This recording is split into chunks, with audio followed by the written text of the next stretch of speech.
నమస్తే అని బోసుకుమరి. పులివెందుల్లో జడ్పీటీసీ ఉప ఎన్నికల్లో వైసీపీ పార్టీ చాలా ఘోరంగా ఓడిపోయింది అనేది మాత్రం అందరికి తెలుసు. కానీ ఇక్కడ కొన్ని విషయాలు మనం డిస్కస్ చేసుకోవాలి. అసలు పులివెందులు ఏంటి, జగన్మోహన్ రెడ్డి గారు ఓడిపోవటం ఏంటి గోలంతా అనేటువంటి విధంగా.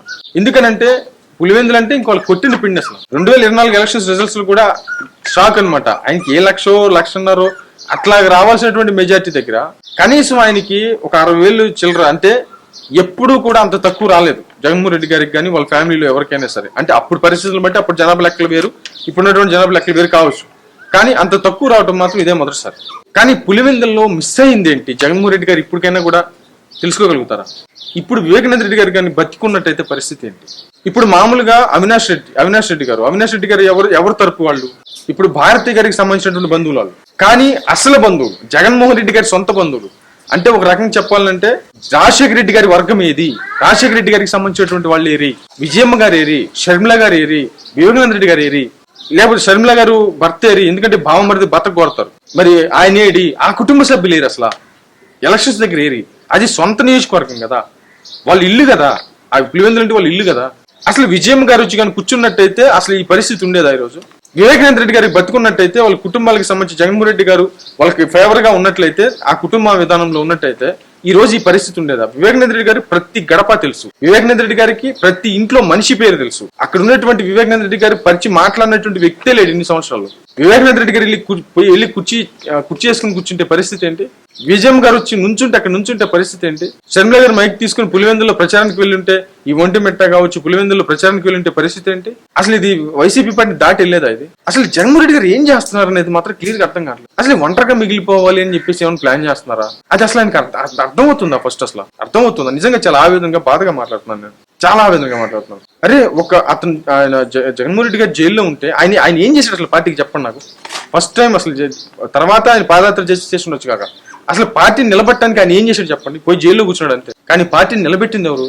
ఇద్దరు ఆడవాళ్ళు, విజయమ్మ గారు, షర్మిల గారు, రాష్ట్రం మొత్తం. అసలు రాజశేఖర రెడ్డికి సంబంధించినటువంటి ఆ వంశస్తులు ఏరి అసలు చెల్లెలేది. అసలు విజయమ్మ గారు వచ్చి పులివెందుల్లో కూర్చుంటే అసలు మాట్లాడేది ఎవరు? ఫస్ట్ అసలు ఎవరు మాట్లాడతారు అక్కడ? అసలు నామినేషన్ తర్వాత సంగతి అసలు ఎవరు కాదంటారు? అసలు ఆమె వచ్చి నుంచుంటే ఒకవేళ ఎలక్షన్స్ జరగని, అసలు విజయమ్మ గారు వచ్చి కూర్చుంటే పరిస్థితులు ఎలా ఉంటాయి అక్కడ? వివేకానంద రెడ్డి గారు బతుకుంటే పరిస్థితి ఏంది? ఈ రోజు జగన్మోహన్ రెడ్డి గారు ఇంత ఒంటరి వాళ్ళు అయ్యేవాళ్ళు. అసలు ఏం చేస్తాడు ఈయన అనేది ఒక చాలా మంది వైసీపీ కార్యకర్తలు నిజంగా చాలా ఆవేదన చెందుతున్నారు. ఎవరో ఇప్పుడు భార్య రాజశేఖర రెడ్డి గారు, ఆ కుటుంబాలకి మీకు తెలుసు ఆల్రెడీ ఆ కేసు విషయంలో రెండు వంశాలు, అంటే రెండు విధానాలు, ఒకే కుటుంబం నుంచి వచ్చిన రెండు వేరు, ఒక భార్యకి సంబంధించినటువంటి సంతానం, ఇంకో భార్యకి సంబంధించినటువంటి సంతానం, అట్లా రెండు సంతానాలు. అసలు నిజంగా చెప్పాలంటే రాజశేఖర రెడ్డి గారు ఆ రోజు భారతి గారిని తీసుకొచ్చి జగన్మోహన్ రెడ్డి గారికి అసలు పెళ్లి చేయకుండా ఉన్నట్టయితే, అసలు అవినాష్ రెడ్డి గారని వాళ్ళ నాన్నగారు కానీ భాస్కర్ రెడ్డి గారిని వీళ్ళందరూ ఎవరో తెలియదు, అసలు జనానికి ఎవరికి తెలియదు, అసలు వాళ్ళ ముఖాలు కూడా ఎవరికి తెలియదు. కానీ ఎందుకంటే రేపు పొద్దున ఒక్కడే కొడుకు, రేపు పొద్దున వాళ్ళతో ఎందుకులే విభేదాలు అని చెప్పేసి ఆమెను తీసుకొచ్చి పెళ్లి చేసిన తర్వాత ఏమైపోయింది?